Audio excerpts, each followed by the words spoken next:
दोस्तों, किसी ने ठीक ही कहा है कि उनके साथ जरूर रहो जिनका वक्त खराब है, पर उनका साथ छोड़ दो जिनकी नीयत खराब है। आज की कहानी एक लड़के की है। एक 24 साल का लड़का जो कि एक जमींदार के यहाँ नौकरी करता था। उसके माँ बाप इस दुनिया में नहीं थे। जिंदगी बड़ी कठिनाइयों में बीत रही थी। वह जाता था, रोज पैसे कमाकर घर आता था, खाना बनाता था, खाता था और सो जाता था।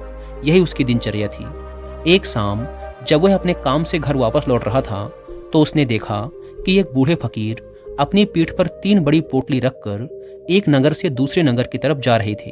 वो देखने में काफी बूढ़े लग रहे थे और वो काफी देर से ऐसे ही सफर कर रहे थे और आखिरकार कुछ दूर और चलने के बाद वह चलते चलते थक कर एक पेड़ के नीचे आकर बैठ गए। तभी उनकी नज़र इस नौजवान युवक पर पड़ी जो कि उसी रास्ते पर जा रहा था और उसी दिशा में जा रहा था जिस दिशा में उन बूढ़े फकीर को जाना था। तभी वह लड़का उन बूढ़े फकीर के पास से होकर गुजरा। जैसे ही वह उनके पास से गुजरा तभी उन बूढ़े फकीर ने पीछे से आग्रह भरी आवाज में कहा, सुनो बेटा, क्या तुम मेरी थोड़ी सी मदद कर सकते हो? ये पोटलियां बड़ी भारी हैं और मैं बूढ़ा हो चुका हूँ। मैं ज़्यादा देर तक इनका बोझ नहीं उठा सकता और मैं बहुत थक भी चुका हूँ। तो क्यों ना तुम मेरी एक पोटली को उठा लो और इसे उस दूसरे गांव तक पहुंचा दो। इसके बदले में मैं तुम्हें 2 सोने के सिक्के दूंगा। वह लड़का उन फकीर की सारी बातें सुनता है, फिर उनसे कहता है, कोई बात नहीं बाबा, मैं आपकी मदद करने के लिए तैयार हूँ। बताइए आपको कहाँ जाना है? ऐसा कहते हुए उस लड़के ने उन फकीर की एक पोटली उठा ली और उसे अपने कंधे पर रख लिया। जैसे उसने पोटली को कंधे पर रखा उसे आभास हुआ कि यह पोटली तो सच में बहुत भारी है। फिर वह लड़का और वह फकीर रास्ते में आगे की ओर बढ़ चले। कुछ देर तक चलने के बाद देखते ही देखते वह गांव खत्म होने लगा और अब एक सुनसान रास्ता आगे की ओर जा रहा था। वे दोनों अपने रास्ते पर मस्त होकर आगे की ओर बढ़ रहे थे।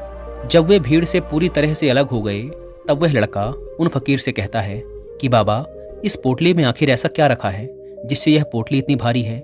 इस पर वह फकीर बाबा जवाब देते हुए कहते हैं कि कुछ नहीं बेटा, बस इसमें कुछ तांबे के सिक्के भरे हुए हैं, इसीलिए यह इतना भारी है।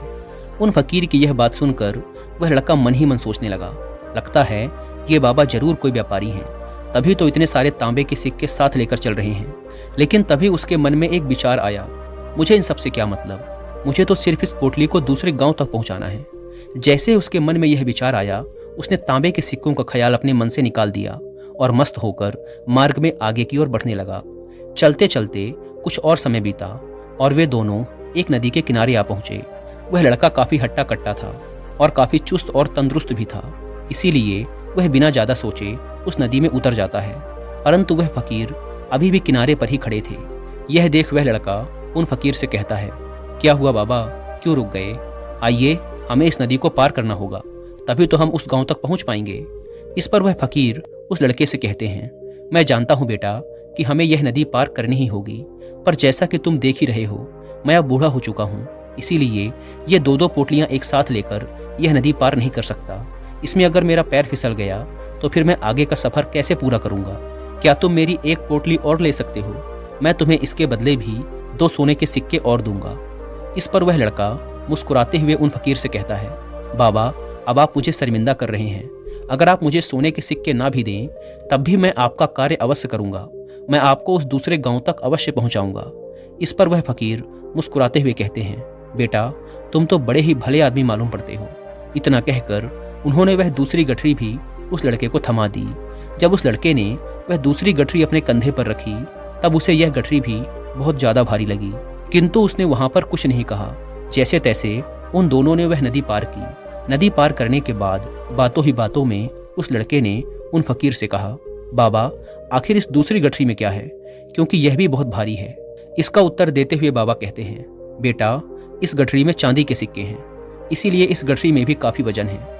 उन फकीर की ये सारी बातें सुनकर अब उस लड़के का दिमाग तेजी से काम करने लगा था। वह सोचने लगा, एक गठरी में तांबे के सिक्के हैं और दूसरी में चांदी के। ऐसा लग रहा है जैसे ये फकीर बाबा बड़ी दूर से आ रहे हैं और इन्होंने अपनी सारी जमीन जायदाद बेचकर यह सिक्के इकट्ठा किए हैं, इसीलिए तो यह इतना धन साथ लेकर चल रहे हैं।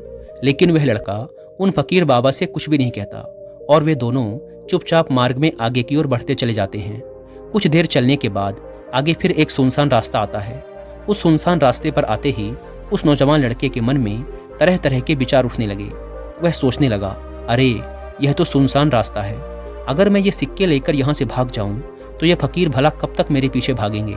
मुझे नहीं लगता कि ये मुझे कैसे भी पकड़ पाएंगे, और यहाँ कोई है भी नहीं जो इनकी मदद कर पाए। और वैसे भी ये बहुत सारे सिक्के हैं, मैं इनसे एक अच्छी दुकान खरीद सकता हूँ और खुद का व्यापार भी शुरू कर सकता हूँ। और वैसे भी ये बूढ़ा फकीर अब इस धन का क्या करेगा, इससे अच्छा तो मैं ही इसे ले लेता हूँ। वो लड़का ये सब सोच ही रहा था कि तभी उसे खुद पर आश्चर्य हुआ। अरे, मैं यह सब क्या सोच रहा हूँ? ये फकीर बाबा ना जाने कहाँ से आ रहे होंगे और ना जाने कितनी मेहनत करके इन्होंने ये सिक्के इकट्ठा किए होंगे। मुझे इनका फ़ायदा नहीं उठाना चाहिए। नहीं नहीं, मुझे ऐसा नहीं करना चाहिए। उसने कुछ देर के लिए तो अपने मन के विचारों पर काबू पा लिया, किंतु कुछ देर बाद देखते ही देखते उसके मन के लालच भरे विचार उस पर हावी होने लगे। वह लड़का 2 पोटलियां लेकर उन फकीर के पीछे पीछे चल रहा था। कुछ दूर और चलने पर रास्ते में एक पहाड़ी आई। उसे देख वो फकीर बाबा उस लड़के से कहते हैं, बेटा, ये पहाड़ी मैं नहीं चढ़ पाऊंगा। मैं काफ़ी बूढ़ा हो चुका हूँ और मेरे घुटनों में भी दर्द रहता है। यदि तुम मेरी यह तीसरी गठरी भी ले लो तो मैं तुम्हें 2 सोने के सिक्के और दूंगा, लेकिन याद रहे इसे कहीं गिराना मत, ये कहीं खुल ना जाए। यह बात सुन वह लड़का उन फकीर से कहता है, क्यों बाबा, आखिर इस गठरी में ऐसा क्या है? इस पर वह फकीर उस लड़के से कहते हैं, बेटा, इसमें सोने के सिक्के हैं। यह सुन वह लड़का मन ही मन बहुत प्रसन्न हुआ। उसने चुपचाप वह तीसरी गठरी भी उन फकीर से ले ली और दोनों बिना कुछ बोले आगे की ओर बढ़ चले। अब वह फकीर बिना कोई वजह लिए आराम से पहाड़ी की चढ़ाई चढ़ रहे थे, लेकिन वह नौजवान लड़का जो कि पीछे था, वजन के कारण बहुत धीरे धीरे चल पा रहा था। लेकिन जब से उसने सोने के सिक्कों का नाम सुना था, उसका मन तो छलांगे मार रहा था। वह मन ही मन सोच रहा था कि अगर ये सारे सिक्के मुझे मिल जाएं तो मेरा जीवन तो बड़ी आसानी से कट जाएगा।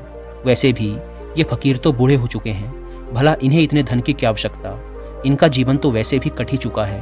मैं एक काम करता हूँ, ये सारा धन लेकर यहाँ से भाग जाता हूँ। लड़के के मन में अनगिनत विचार चल रहे थे। लड़के का मन अब उसकी बुद्धि पर पूरी तरह से हावी हो चुका था। उस लड़के का मन अपनी बात को सही साबित करने के लिए उसे कोई भी तर्क दे रहा था। और तभी उसके मन में एक और विचार उठा, और अब की बार वह लड़का यह सोच रहा था कि लगता है ये फकीर बाबा कोई चोर हैं, नहीं तो इनके पास इतने सारे सोने के सिक्के कहाँ से आए? अगर ये कोई व्यापारी होते तो ये इस तरीके से पैदल यात्रा तो नहीं करते, और अगर इनके पास इतना सारा धन था तो ये कोई न कोई साधन भी अवश्य करते। लगता है ये कोई चोर है, और चोर का धन चोरी करने में भला कौन सी बुराई? यह सोचता हुआ वह लड़का अब काफी तेजी से ऊपर की ओर चढ़ रहा था, और देखते ही देखते वह फकीर से आगे भी निकल गया। वह यह सोच रहा था कि जैसे ही इस पहाड़ी की चढ़ाई खत्म होगी और ढलान आएगी, मैं इन तीनों पोटलियों को लेकर भाग जाऊंगा, जिसके बाद ये सारा धन मेरा हो जाएगा और मेरी गरीबी भी हमेशा हमेशा के लिए खत्म हो जाएगी। मेरे पास बहुत सारा धन होगा, फिर मैं जो चाहूँगा वो कर पाऊंगा। ये सब सोचते सोचते वो पहाड़ी की चोटी पर पहुंच गया, और अब ढलान का रास्ता शुरू होने वाला था। तभी वह लड़का उन फकीर की नज़रों से बचता हुआ तीनों गठरियां लेकर तेजी से भागता हुआ आगे निकल गया। अब उसे अपना शरीर बहुत हल्का महसूस हो रहा था, जैसे कि उसे उन तीनों गठरियों का वजन तक ना मालूम पड़ रहा हो। काफी देर तक दौड़ते भागते, लोगों की नज़रों से बचते बचाते वह सुनसान रास्तों से होता हुआ किसी तरह अपने घर पहुंचा। उसकी खुशी का कोई ठिकाना नहीं था। उसने सोचा, क्यों ना मैं जल्दी जल्दी इन सभी पोटलियों से सारे सिक्के निकाल कर उन्हें कहीं छुपा दूं। यह सोचकर जब उसने गठरी खोली तो पहली गठरी में उसे जंग लगे हुए लोहे के सिक्के मिले। यह देखकर उसे अपनी आंखों पर विश्वास नहीं हुआ। इस पर उसने तुरंत ही दूसरी गठरी भी खोल डाली। इस पर भी उसे जंग लगे हुए लोहे के सिक्के ही मिले। यह सब देखकर वह लड़का बड़ा हैरान हुआ। उसने मन ही मन कहा, आखिर यह सब क्या हो रहा है? उन फकीर ने तो मुझसे कुछ और ही कहा था। अब उसने वह तीसरी सोने वाली गठरी खोली, उसमें भी लोहे के जंग लगे सिक्के ही निकले। यह देखकर वह लड़का बड़ा क्रोधित हुआ। आखिर उन फकीर ने मुझसे झूठ क्यों कहा? उन्होंने ऐसा क्यों कहा कि एक गठरी में तांबे के सिक्के हैं, दूसरी में चांदी के और तीसरी में सोने के? वह यह सब सोच ही रहा था कि तभी उसकी नज़र उस गठरी के अंदर पड़े एक पत्र पर पड़ी। उसने तुरंत वह पत्र उठाया और पढ़ने लगा। उस पत्र में लिखा था, यह पूरा नाटक एक ईमानदार व्यक्ति की खोज करने के लिए रचा गया है। मैं इस राज्य का राजा हूँ, मेरी कोई संतान नहीं है, इसीलिए मैंने यह षड्यंत्र रचा है ताकि मैं अपने राज्य से किसी एक ऐसे ईमानदार व्यक्ति की खोज कर सकूं जो मेरे बाद इस राज्य का राजा बन सके और राज्य भार को संभाल सके। और इस राज्य भार को वही संभाल सकता है जो पूरी तरह से ईमानदार हो, जिसके मन में किसी प्रकार का कोई लालच ना हो। पत्र पढ़ते ही वह लड़का जोर जोर से चिल्लाने लगा और अपना सिर पकड़कर बैठ गया। वह यह जानता था कि अगर वह अपने मन के विचारों पर नियंत्रण कर लेता तो उसका जीवन बदल सकता था, लेकिन अफसोस कि वह अपने मन के विचारों पर नियंत्रण नहीं कर पाया। दोस्तों, महात्मा बुद्ध कहते हैं कि विचार ही सब कुछ हैं। जैसा हम सोचते हैं वैसे ही बन जाते हैं। इसीलिए हमारा सबसे बड़ा दुश्मन भी हमें उतना नुकसान नहीं पहुंचा सकता जितना कि हमारे मन के ये अनियंत्रित विचार पहुंचा सकते हैं। महात्मा बुद्ध कहते हैं कि अपने मन को ध्यान से देखो। हमारे मन में जो विचार चलते हैं वही विचार शब्द बनते हैं और विचार ही कर्म के रूप में प्रकट होते हैं। बार बार दोहराने पर कर्म आदत में बदलता है और समय के साथ धीरे धीरे यह आदतें हमारे चरित्र का गठन करती हैं और आगे चलकर यही चरित्र हमारे भाग्य का निर्माण भी करता है। इसीलिए हमारा अपने विचारों के प्रति सजग रहना बेहद आवश्यक है। हमारा जागरूक रहना बेहद आवश्यक है। हमारा इस पर ध्यान देना जरूरी है कि हमारे मन में किस तरह के विचार उठ रहे हैं। आगे महात्मा बुद्ध कहते हैं कि कमजोरी हमेशा छोटे विचार से शुरू होती है। छोटा विचार एक बीज की तरह होता है और अगर समय रहते इस विचार रूपी बीज को नष्ट ना किया जाए तो यह छोटा सा विचार बहुत ही जल्द एक विशाल वृक्ष का रूप ले लेता है और हमारी बुद्धि की सोचने और समझने की क्षमता को पूरी तरह से नष्ट कर देता है। इसीलिए जब हमारे मन में पहली बार कोई गलत विचार जन्म ले तभी उसे जड़ से उखाड़ देना चाहिए, अन्यथा वह बहुत ही जल्द एक विशाल वृक्ष का रूप ले लेगा और हमें किसी न किसी गलत राह पर ढकेल ही देगा। फिर हम चाह कर भी उसे रोक नहीं पाएंगे। लेकिन अब प्रश्न ये उठता है कि हम अपने मन के विचारों को कैसे नियंत्रित करें। हमारा मन तो इतना शक्तिशाली है, इतना चंचल है कि वह किसी न किसी तरीके से हम पर हावी हो ही जाता है। हम चाह कर भी उस पर नियंत्रण नहीं रख पाते। इस प्रश्न के उत्तर में महात्मा बुद्ध हमें 2 बातें बताते हैं। पहली बात, सही इरादा विकसित करो।